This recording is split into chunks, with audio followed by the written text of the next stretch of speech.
परमेश्वर के नज़दीक रहने वाले परमेश्वर के दास कैलिफोर्निया में रहते थे और उनको परमेश्वर ने एक बार एक ख्वाहिश उनकी पूरी करने के लिए उनको एक जैसे देते ना कि गिफ्ट दिया कि आप जो एक चीज़ ख्वाहिश मांग लीजिए आपकी क्या है और मैं पूरी करूँगा। तो परमेश्वर के दास ने खुदा से दुआ में मांगा कि अच्छा ऐसा है कि खुदा अगर मेरी ख्वाहिश पूरा करना चाहता है तो एक कैलिफोर्निया से लेकर हवाई तक एक ब्रिज बना दे ताकि मुझे जो है फ्लाइट ना लेनी पड़ी, मैं अपनी गाड़ी उठाऊं और जब चाहो हवाई में चला जाऊं। तो खुदा ने भी सोचा थोड़ा तो कहने लगे थोड़ा मुश्किल है, कोई और दूसरी कोई विषय कोई दूसरा ख्वाहिश है तेरी उसको पूरी कर देते। तो उसने कहा अच्छा ठीक है प्रभु, तो मेरी वाइफ को समझने की मुझे शक्ति दे और बुद्धि दे ताकि उसका मूड कब कैसा हो जाता है या जब वो क्या कहती है तो उसका मतलब क्या होता है या जो नहीं कहती है उसका मतलब मैं कैसे समझता हूँ, वो समझने की मुझे शक्ति दे दे और बुद्धि दे दे। तो खुदा ने कहा अच्छा ऐसा है, वो हाईवे में आपको कितनी लेन चाहिए? आइए हम खुदा के वचन पर अपने निगाह को लगाएं कि ये इफिसियों के खत में हम जो सिट, वॉक और स्टैंड के ऊपर अभी तक चर्चा कर रहे थे, तो 5वें बाब में हमें खास तौर से खुदावन के कलाम में कैसे बढ़ना है, कैसे चलना है और उसके मुताबिक अपने जीवन को कैसे ढालना है, इसके विषय में चर्चा कर रहे थे। पौलुस अब आता है अपने परिवार के विषय में चर्चा करने के लिए, about A Christian family. If we are all Christians and if we are the followers of Jesus Christ, then how should our family be? Should it be different, any different from other families? क्या दूसरे परिवारों से, दूसरे संसार में जो लोग रहते हैं उनसे कलीसिया के लोग, मसीह लोग जो कहलाते हैं, उनका जीवन, उनका परिवार का जीवन किस तरह से होना चाहिए और उसमें हस्बैंड और वाइफ के रिलेशनशिप खास तौर से कैसे होने चाहिए, इसके विषय में पौलुस इन आखिरी 5वें बाब की आखिरी आयतों में हमसे बातचीत करना चाहता है। How do we as husbands and wives walk in the word of God? तो वो शुरू करता है इसके 21 वर्स से। Verse 21 says, be subject to one another out of reverence for Christ. कलीसिया में चर्च के लोग एक दूसरे को क्या करना है? अपने आप से बढ़कर देखना है और एक दूसरे की अपने को ज्यादा दूसरे से बड़ा करके दिखाना है ना, कि मेरे पास ये है, उसके पास ये नहीं है, इसके पास ये है तो मेरे पास वो नहीं है, और मेरे पास ये पदवी है तो इसलिए वो मेरा सुननी चाहिए, और मेरे पास ये नहीं है तो मैं वो हूं और ये फलाना वो ठिकाना नहीं। Paul says be subject to one another out of reverence for Christ. जैसे खुदा की हम रेफरेंस करते हैं, जैसे खुदा को हम मानते हैं और जैसे खुदा के सामने एक दूसरे हम अपने आप को झुकाते हैं, अपने आप को हलीम करते हैं, दीन करते हैं, वही चीज हमारी आपस में भी होनी चाहिए कलीसिया में। इफिसियों में नहीं, इफिसियों के 4थे अध्याय में हमने पिछले देखा था कि कलीसिया में परमेश्वर ने अलग अलग सबको बुलाया है, अलग अलग उनको काम करने की तौफीक दी है, और इसी प्रकार से रोमियो के 12वें बाब में भी और पहला कुरिन्थियों उसके 12वें बाब में भी हम देख सकते हैं कि अलग अलग तरीके से खुदा ने उसकी कलीसिया में अपने लोगों को अलग अलग काम करने के लिए बुलाया है। But how should they treat each other? उनको आपस में एक दूसरे के साथ में कैसा रहना है वो ये बताता है। एक दूसरे की, पहले हमने देखा था सहलो, एक दूसरे को माफ कर दो, और अब पौलुस कहता है be subject to one another, not to their position but to one another, whatever be the position of somebody in the church. क्योंकि जो पोजीशन है हमारी वो हमारा अधिकार नहीं है, वो कलीसिया में हमारा रोल है। It's not our office, it's our calling, it's the gift that God has given us. और एक सबको अलग अलग दिया उसके लिए, किसी को कुछ दिया है, किसी को कुछ दिया है, और पहले कुरिन्थियों उसके 12वें अध्याय में खास तौर से जब पौलुस बात करता है कलीसिया की, तो उसमें दिखाता है कि जैसे हमारे शरीर के अलग अलग अंग हैं, हाथ है, पैर है, अलग है, और जो कान का काम है वो नाक नहीं कर सकती, जो नाक का काम है वो ईयर नहीं कर सकता। इसी प्रकार से कलीसिया में हर एक को हर एक अलग अलग प्रकार के काम दिए हैं। दैट डज नॉट मीन कि हमारा काम जो हमें दिया है वो हमें ऊंचा कर देता है, हमारी पदवी को ऊंचा कर देता है, परंतु हमारा रोल हमारे लिए केवल सेवा का एक मौका है। And therefore one we need to subject to one another. Subject का मतलब ये है एक दूसरे की रेफरेंस करना, एक दूसरे को आदर करना, सत्कार करना। Not to think of anybody in the church not according to their financial position or their spiritual position, by their looks or by anything, क्योंकि हर एक कलीसिया का मेंबर है, हर एक कलीसिया का सदस्य है। और कलीसिया किसकी है? ना मेरी है ना आपकी है। कलीसिया किसकी है? खुदा की है, खुदा के बेटे की है। और उसको आगे हम देखेंगे कि उसने उस कलीसिया के लिए क्या क्या किया है। You and I haven't done anything, but God has made this church and God is continuing to make this church, and therefore in this church everyone is subject to one another. Not one is subject to the other, but everyone is subject to one another. Everyone has to respect each other, everyone has to obey each other, everyone has to pay reverence like we respect Christ. हमारा standard क्या है? एक दूसरे की मदद करने का, एक दूसरे की हेल्प करने का, एक दूसरे का आदर करने का, सत्कार करने का, जैसे मसीह को करते हो। That is the standard. किससे हमें अपने आप को मेजर करना है? How do we honor Christ? How do we respect Christ? How do we show that? कैसे प्रकट कर सकते हैं कि हम खुदा की आदर करते हैं, सत्कार करते हैं? By obeying and by respecting everyone in our church, whatever be their condition, whatever be their position, whatever be their situation. And वो equal standard खुदा ने बनाकर रख दिया है। Now on the basis of that, जब वो फाउंडेशन हमारी लग गई, अब उसके बाद पौलुस बात करता है पतियों की और पत्नी की, about wives and husbands and what is their role. तो पहला नंबर किसका आता है इसमें? हाँ, मुस्कुरा रही है पत्नियां लोग कि आज डंडा पड़ने वाला है पति को, और पति सोच रहे कि पत्नी को डंडा पड़ने वाला है। दोनों को पड़ेगा, कलाम दोनों के लिए बराबर है। फाउंडेशन ये है कि पहले पति हो चाहे पत्नी हो, आपका रोल चाहे कुछ भी हो, चाहे बच्चे हो चाहे बुजुर्ग हो, कलीसिया में सब एक दूसरे की सहेले, सब एक दूसरे को माफ कर दे, सब एक दूसरे के आगे सब्जेक्ट हो, रेवरेंस करें, आदर करें, सत्कार करें। तब पत्नियों को बोलता है बी सब्जेक्ट। पढ़िए उसका 22 पर पंजाबी या हिंदी में। पत्नियों अपने अपने पति के ऐसे अधीन हो। हाँ, किसके पति के अधीन रहना है? किसके पति के अधीन रहना है? अपने अपने। एग्जैक्टली। किसी और के पति के अधीन नहीं रहना है, अपने अपने। देखिए बाइबल में एक एक शब्द का मीनिंग है, और वो किसने लिखवाया है? पाकलू ने लिखवाया है अपने बंदे पौलुस के द्वारा से। एक एक शब्द का बी सब्जेक्ट टू हस्बैंड्स ऐसा भी लिख सकता था, तो किसी के भी हस्बैंड के सबमिट हो सकते हैं? नहीं, अपने अपने पतियों के अधीन रहो। वाई? उसका रीजन क्या है? क्योंकि और कैसे अधीन रहना है? जैसे प्रभु के अधीन रहते हैं।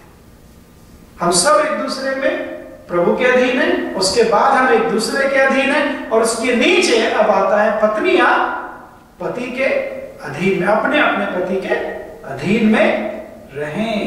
बहुत सी पत्नियां दूसरे पतियों के अधीन में रहती हैं, and that is true, that is sad reality। अपने पति के नहीं, दूसरे पतियों के अधीन में रहती हैं। पौलुस कहता है अपने अपने पतियों के अधीन में रहो। फॉर द क्यों? रीजन क्या है 23 में? For the husband is the head of the wife as Christ is the head of the church. जो एनालॉजी जो खुदा के बंदे ने दिया है हमें, वो क्रिस्ट के लिए, चर्च के लिए। चर्च का हेड कौन है? मैं हूं? नहीं। प्रेसिडेंट है? नहीं है। बोर्ड है? नहीं। Who is the head of the church? Christ is the head of the church. और उसने चर्च के लिए क्या किया है? जैसे चर्च 24th में लिखा है, the church is subject to Christ. So let wives also be subject in everything to their husbands. जैसे कलीसिया मसीह के अधीन है, कलीसिया का सर कौन है? मसीह है, खुदावंद यीशु मसीह है, उसने उसके लिए सब कुछ किया है। इसी प्रकार से पत्नियां अपने अपने पति के अधीन में रहें और छोटी छोटी बातों में अधीन में न रहें, बड़ी बड़ी बातों में अधीन में रहें ना। ऐसा क्या? पढ़िए 24th में जोर से पढ़ दिए। 24 कौन कौन सी बात में अधीन रहना है? देखो आप भी बोल रहे हैं यहाँ बात में, और तेरी पढ़ने के देने के लिए राजी नहीं है बिल्कुल। कोई भी लेडीज हमारी पढ़ दें 24th वर्स।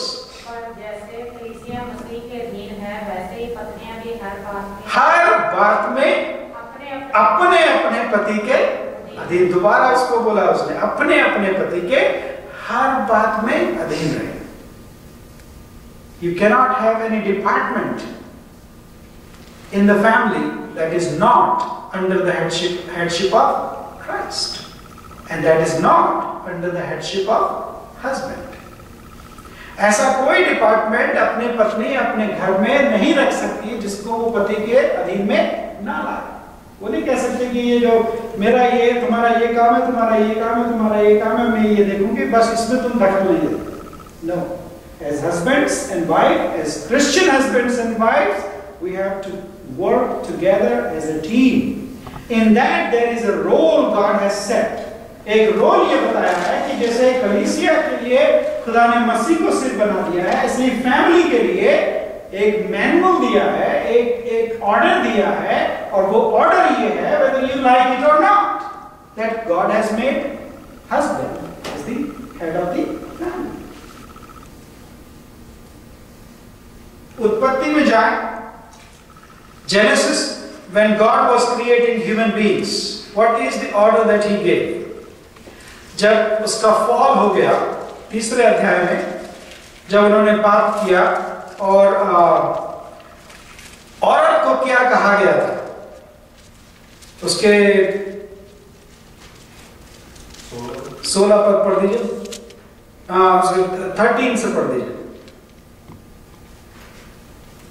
13 से, चैप्टर 3 वर्स 13, उत्पत्ति, जेनेसिस चैप्टर 3 वर्स 13 ऑनवर्ड्स। तब यहोवा परमेश्वर ने स्त्री से कहा, तूने ये क्या किया? स्त्री ने कहा, सर्प ने मुझे बहका दिया, तब मैंने खाया। हाँ, शुरू से ही ये जो ब्लेम करने की आदत हो गई ना, ये शुरू से ही है। आदमी किसको ब्लेम करता है? औरत को। औरत किसको ब्लेम करती है? आदमी को। आदम से पूछा कि किसने क्यों खाया भाई तूने? ये जो औरत तूने दी है, इसने मुझे दे दिया। और औरत आदमी को ब्लेम करती है। एनीवे, आगे पढ़िए।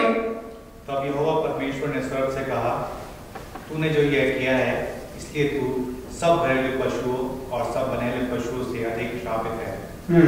तू पेट के बल चला करेगा। ये सांप को जो शैतान था उसको ये श्राप दिया गया। आगे उसके बाद पढ़ दीजिए 16।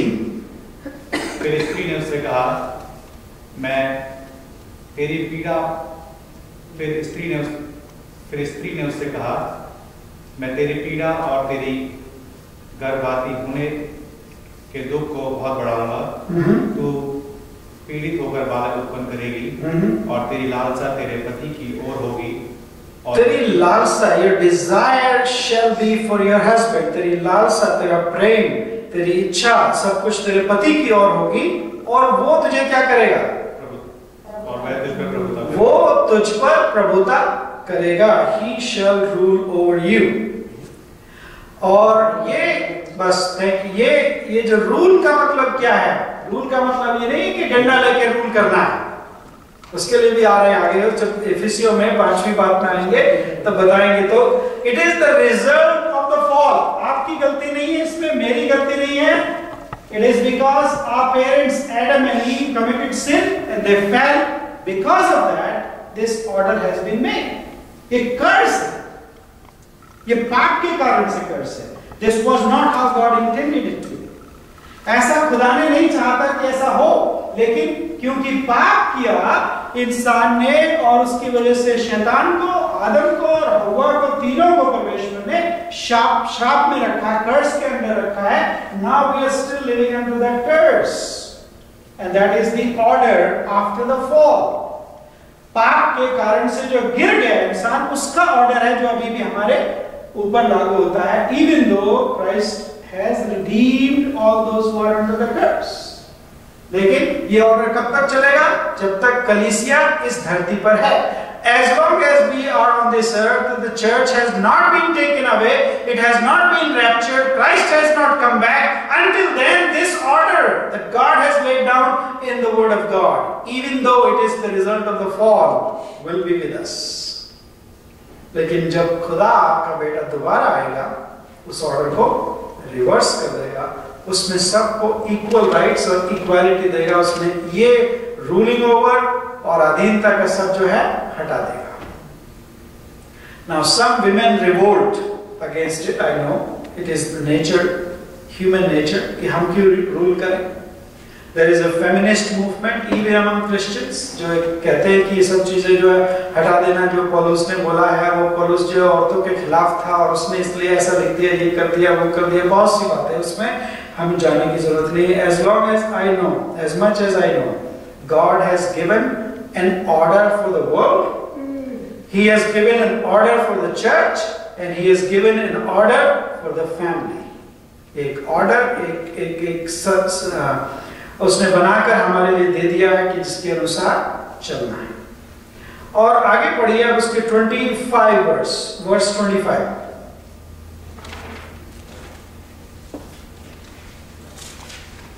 अब ये हस्बैंड को पढ़ना है किसी को, अगर आप हस्बैंड है तो वो वर्स 25 पढ़िए।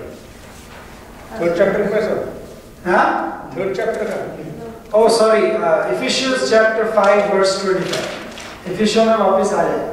पतियों अपने पत्नी के से प्रेम रखो।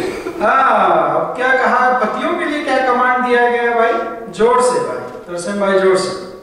ये पतियों अपनी पत्नी से प्रेम रखो, हाँ, जैसे मसीह ने भी कलीसिया से प्रेम करने अपने आप को उसके लिए दे दिया।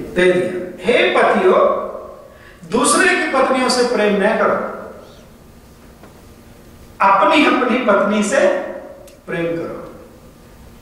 पतियों के लिए खास तौर से कमांड है, जैसे पत्नी के लिए अधिकार है कि उसको कमांड है कि किसके अधीन होना है, किसके आगे अपने आप को हलीम करना है, दीन करना है, किसकी बात माननी है, अपने पति की। इसी प्रकार से हस्बैंड्स पड़ोसी की पत्नी से प्रेम नहीं करना है, अपनी पत्नी से प्रेम करना है। मुश्किल हो सकता है, लेकिन भाई वो आपकी पत्नी है और किसी को प्रेम करने का कोई अधिकार बाइबल में नहीं दिया है। पड़ोसी की बीवी हमेशा अपनी बीवी से ज्यादा अच्छी लगती है ना, ज्यादा जवान लगती है। एडमायर कर सकते हैं, गॉड्स क्रिएशन है, खूब एडमायर कीजिए, लेकिन प्रेम किससे करना है, मोहब्बत किससे करनी है? अपनी पत्नी से, अपनी पत्नियों से प्रेम करो। And what is the standard? किस तरह की मोहब्बत करनी है? जो शाहरुख खान दिखाता है बॉलीवुड में या हॉलीवुड में, वैसी मोहब्बत नहीं। The standard is as Christ loved the church.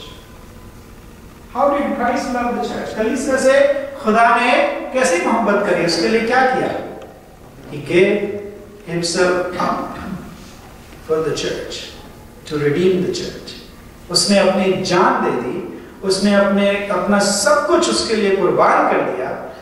That is the kind of मोहब्बत God wants that you and I as husbands हमारी पोजीशन, सब खुश हो गए थे, हमारी पोजीशन ऊपर है, हमें रूल करने का अधिकार दिया गया है, पत्नी को हमारे अधीन होना है, सब कुछ करना है।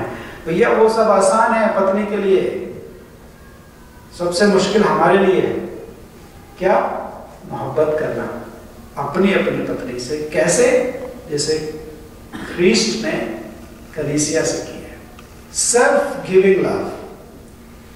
अब कलीसिया जो है, जिसको खुदा ने अपनी मोहब्बत के अनुसार उसको अपने लिए दे दिया, सब कुछ कर दिया, आज कलीसिया परफेक्ट है क्या? Is the church perfect? No. Church में सारी चीजें होती है, but still Christ loves her. Still, Christ is coming to redeem her. Still, Christ is coming to take her with him. खुदा आ रहा है इस कलीसिया के लिए जो परफेक्ट नहीं है, उसको वो परफेक्ट करेगा। उसी जैसी मोहब्बत खुदा ने करने के लिए अपने बंदे को बोला है कि अपनी पत्नियों से जब तक वो परफेक्ट ना हो जाए तब तक प्रेम करना है नहीं, जब वो परफेक्ट हो जाएगी तब प्रेम करना नहीं। There is no condition here. जैसे खुदा ने मोहब्बत करी है, उसने अपने आप को कलीसिया के लिए दे दिया है, उसने उसको सैंक्टिफाई किया है, और उसके लिए उसने अपने वचन से उसको धोता है और शुद्ध करता रहता है, ताकि वो अपने लिए वो ऐसा कलीसिया तैयार कर सके जिसमें किसी भी प्रकार का कोई स्पॉट, कोई रिंकल, कोई दाग ना हो, और एकदम से शुद्ध कलीसिया हो जाए। वो उसके लिए काम कर रहा है, but he still continues to love her. ऐसी प्रकार से हमारी पत्नियां परफेक्ट नहीं है किसी की पत्नी परफेक्ट है कि नहीं? किसी ने नहीं हाथ नहीं उठाया, मैंने भी नहीं उठाया, लेकिन जो इम्परफेक्ट है उसी को मोहब्बत करने के लिए खुदा ने बोला है। अधीन होना तो बहुत आसान है, मोहब्बत करना बहुत मुश्किल है। और जब आप कहते, हम जो पति हैं, हमारी गलती है कि हम हर बात में अपने आप को कहते हैं कि अधीन हो। बाइबल में लिखा है अधीन हो। It's a two way process. जब हम अपनी पत्नियों से खुदा के मुताबिक मोहब्बत करेंगे तो वो अपने आप ही अधीन होंगे। बहुत से की पत्नियां अधीन नहीं रहती हैं, तो क्यों नहीं रहती हैं? वो अपने आप में खुद झांक कर देखे। It's not something that she doesn't want to do. God has wired women in such a way. उनको इस तरीके से बनाया है, प्रोग्राम उनका इस तरह से किया है कि जब उनको मोहब्बत मिलेगी, खुदा की तरह मोहब्बत मिलेगी, जब आप उनको सैक्रिफिशियल मोहब्बत करेंगे, तो वो अपने आप ही सबमिशन का स्विच उनका ऑन हो जाता है। आप करके देख लीजिए, आज से शुरू कर दीजिए। अगर पत्नी आपके अधीन नहीं रहती है, हर चीज में आपकी नहीं सुनती है, maybe there is no love from you, and it may be reciprocal also, it may be vice versa too, it may be other way around too। कि वो क्यों मोहब्बत नहीं कर रहा है? क्योंकि आप अधीन नहीं हो रहे, क्योंकि आप बात नहीं मान रहे। तो इसमें किसी को अपमैनशिप नहीं है, किसी के ऊपर किसी का नीचे नहीं है। खुदा के कलाम में हर चीज को बैलेंस करके एक ऑर्डर दिया गया है। If we follow that order, we can live as a Christian family, we can be different from other families. और इवन सो हस्बैंड, उसके 28 पढ़ दीजिए, 28वां, एफिसियों 5 का 28।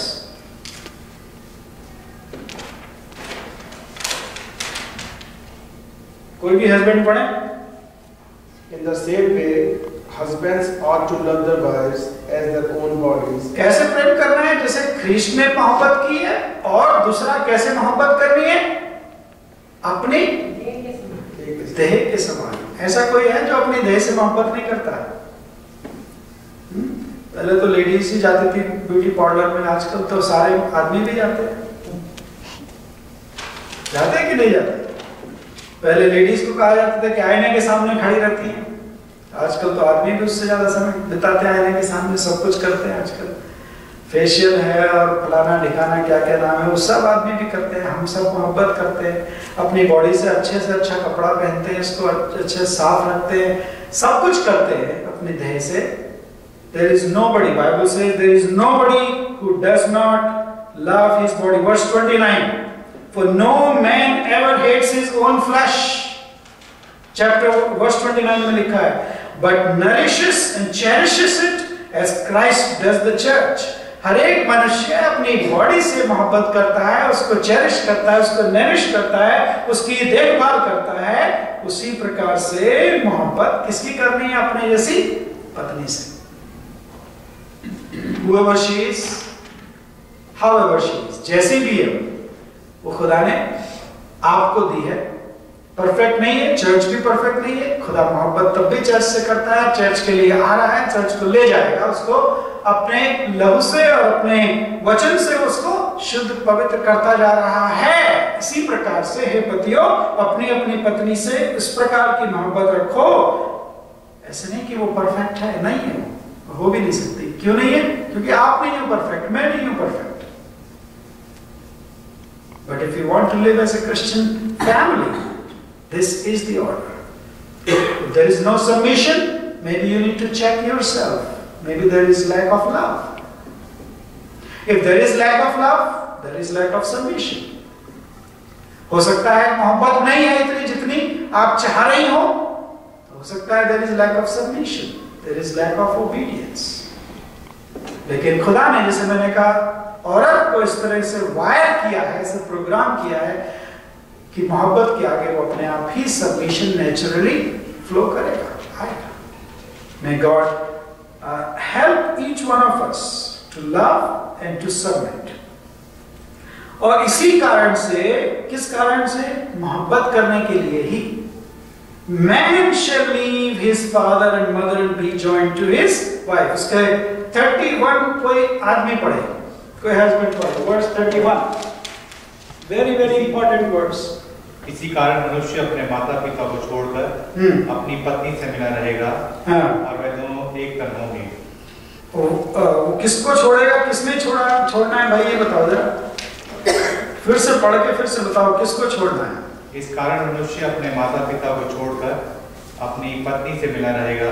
तो किसको छोड़ना है ये बताओ, पति को छोड़ना है कि पत्नी को छोड़ना है? लेकिन हमारे कल्चर में, भारतीय कल्चर में क्या है, कौन छोड़ता है? आजकल तो कनाडा आने के लिए दोनों छोड़ना पड़ता है। वहाँ पे कहाँ, वहाँ पे तो साथ ही रहते हैं आजकल, अभी भी नहीं।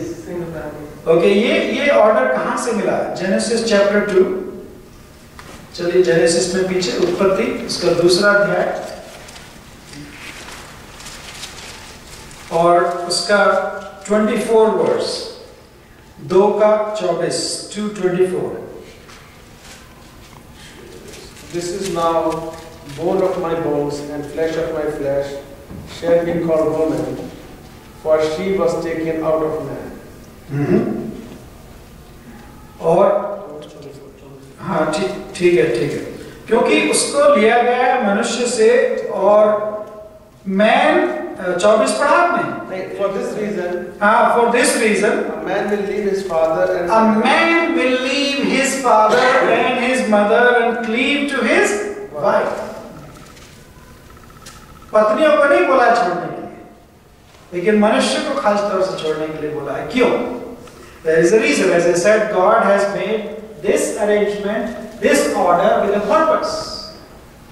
और मैं करीब 20-22 साल से खुदा की सेवा में हूँ, और बहुत सी पत्नियों से और पतियों से और उनकी काउंसलिंग और पारिवारिक झगड़े वो सब आप देख चुके हैं।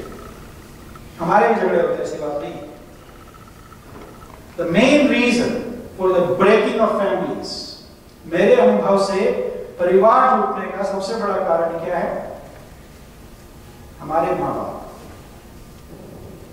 Believe it or not, चाहे वो पत्नी के हो चाहे वो पति के हो, खास तौर से इंडिया में, क्योंकि हमने जो बिब्लिकल ऑर्डर दिया है वो नहीं छोड़ते, हमें अलग रहना है। Now that does not mean physically separate. इसका मतलब ये नहीं कि आपको अलग ही घर रहना है। अलग घर रहने के बावजूद भी सास ससुर ऐसा कंट्रोल करके रख सकते हैं कि उसके बिना पत्नी कुछ नहीं कर सकती या पति कुछ नहीं कर सकता। The interference of the in-laws, सास ससुर का पारिवारिक जीवन में शादी के बाद इंटरफेरेंस सबसे ज्यादा हमारी इंडियन फैमिलीज में रहता है, और वो एक कारण है डाइवोर्स का। और बहुत से डाइवोर्स आजकल हम देख चुके हैं इंडिया में, जो डाइवोर्स रेट कुछ भी नहीं था वो बढ़ता चला जा रहा है। नॉर्थ अमेरिका की तो बात छोड़ दीजिए, every second marriage ends up in divorce. North America every second marriage, जो सेकुलर में रेट है वो क्रिश्चियन के अंदर भी रेट है, और वही पास्टर्स के बीच में भी रेट है। Every second marriage in north America ends up in divorce. लेकिन इंडिया में भी वो बढ़ता चला जा रहा है। हमने आंखों से देखे नए नए कपल्स एक एक 2-2 साल के अंदर शादी के टूटते हुए और डिवोर्स होते हुए हमने देखा। Reason, one of the main reasons सबसे ज्यादा क्या है, माँ बाप शादी के बाद भी अपने बच्चों की शादी में, परिवार में इंटरफेरेंस करना। Man shall leave his mother, his father and cling and join. जैसे 2 पार्ट्स होते हैं कोई भी मैकेनिक्स में, वो ऐसे बनाए जाते हैं, डिजाइन किए जाते हैं कि जब तक उनको ठीक से फिक्स ना कर दिया जाए तब तक वो काम नहीं करेंगे। द सेम वे मुझे और आपको खुदा ने इस तरीके से 2 पार्ट बनाया है कि जब तक हम एक दूसरे के साथ में फिट नहीं हो जाए, उसमें बीच में कोई फ्रिक्शन नहीं, कोई इंटरफेरेंस नहीं, कोई माँ बाप का नहीं होना चाहिए। You are a different independent family, a different unit that God has joined together. इसलिए बाइबल में लिखा है कि जिसको खुदा ने जोड़ा है उसको कोई अलग ना करे। Let no man put asunder, not even your parents. Tell them when they interfere. You can always go to them in counsel, but tell them this is our family. We will decide how we live. माँ बाप की सलाह माननी है, उनका आदर करना है, उनका सत्कार करना है, चाहे वो पति के हो चाहे वो पत्नी के हो। लेकिन you are joined together. You need to live your life as God has called you to make a new family. और इसलिए पत्नी से जुड़ना, उसके पत्नी को भी इसका मतलब ये नहीं कि अपने माँ बाप को, उसको तो बोला नहीं है कि बाइबल में कि उसको अपने माँ बाप छोड़ना है इसलिए पति के साथ में रहना है। ऐसा सेट फिजिकल का मतलब नहीं है कि फिजिकल छोड़े या न छोड़े, but when you are living a life as a family, जब आप परिवार के रूप में रह रहे हैं, what is the role of your parents? Only जब आपको उनकी जरूरत पड़े, जब आपको उनकी काउंसलिंग की जरूरत पड़े या और चीज में आपको उनकी जरूरत पड़े तो आप उनके पास जा सकते हैं। बट अल्टीमेटली किसको फैमिली का फैसला लेना है? हस्बैंड एंड वाइफ, दोनों को एक साथ मिलकर। और the two shell become one flash. अब जैसे मैंने बताया, दोनों पार्ट्स ऐसे बनाए हैं खुदा ने कि अब शादी के बाद दोनों को ज्वाइन करके ऐसा वो दोनों पार्ट्स ऐसे हो जाते हैं कि उनको अब अलग करना मुश्किल है, और अलग कर देंगे तो वो डिसफंक्शनल फैमिली हो जाएगी। उसमें सारे अहम को, उसमें सारे प्राइड को अलग कर करके they shall become one flesh. One of the examples of becoming one flesh is that we have one account. एक कारण क्या है हमारे? अक्सर हम शादी के बाद भी अपने अपने अलग अलग अकाउंट मेंटेन करते हैं। वो वन फ्लैश नहीं है। हमारी पत्नी को मालूम होना चाहिए कि आप कितना कमाते हैं, आपके पति को मालूम होना चाहिए कि आप कितना कमाती हैं। Have a joint account, have common decisions. पत्नी को इन्वॉल्व करें पूरी रीति से, क्या डिसीजन आप ले रहे हैं। पत्नी अपने पति को इन्वॉल्व करे, माँ बाप को इन्वॉल्व नहीं करना है, साले को इन्वॉल्व नहीं करना है, मामा को इन्वॉल्व नहीं करना है। आपको अपने डिसीजन दोनों हस्बैंड वाइफ को एक साथ लेने की हमें जरूरत है। और 33वें पौलुस कहता है, दिस मिस्ट्री इज प्रोफाउंड, बहुत गहरा भेद है। जैसे कलीसिया का और मसीह का भेद है, उसको समझना मुश्किल है। उसी तरीके से पौलुस कहता है वो हमारे ऊपर भी लागू होता है। वर्स 33 में, each one of you love his own wife as himself. जैसे अपने से मोहब्बत करते हो वैसे ही अपनी पत्नी से भी अपनी पत्नी से मोहब्बत करो, और let wife see that she respects her husband. और वो अपने पति की हर एक बात में अधीन हो, उसकी बात माने और उसकी आदर करे, सत्कार करे. That is the order of a Christian family. हम इसमें अपने आप को आज दीन करें, नम्र करें, और यहां तक कि कोई ऐसी चीज है जिसको वचन के मुताबिक नहीं है तो आज हम उससे माफी मांगें, अपने सिरों को झुकाएं, खुदा की हुजूरी में जब हम बैठे हैं प्रभु से विनती प्रार्थना करें. Husband wife both. यदि आप चाहते हैं कि किसी तरीके से कोई कमी है परिवार के चलने में तो कोई बात नहीं. कलीसिया भी परफेक्ट नहीं है, लेकिन खुदा उससे फिर भी मोहब्बत करता है. आपकी पत्नी परफेक्ट नहीं है, लेकिन फिर भी खुदा ने हमें बुलाया है कि हम उसको मोहब्बत करें. खुदा ने जैसे हमसे मोहब्बत करी वैसी मोहब्बत करें. हमारे पति परफेक्ट नहीं है, लेकिन फिर भी खुदा ने हमें बोला है कि हम उनके अधीन रहें, हम उनकी आदर करें, सत्कार करें. और यदि कोई पति पत्नी, कोई कपल चाहता है कि हम उनके लिए दुआ करें तो वो सामने आ सकता है. The altar is open if you want that we pray for you. We would love to do that. यदि आप चाहते हैं कि हम दुआ करें आपके लिए तो आप आ सकते हैं सामने, और हम सबके लिए दुआ करने के लिए यहाँ पर बैठे हैं.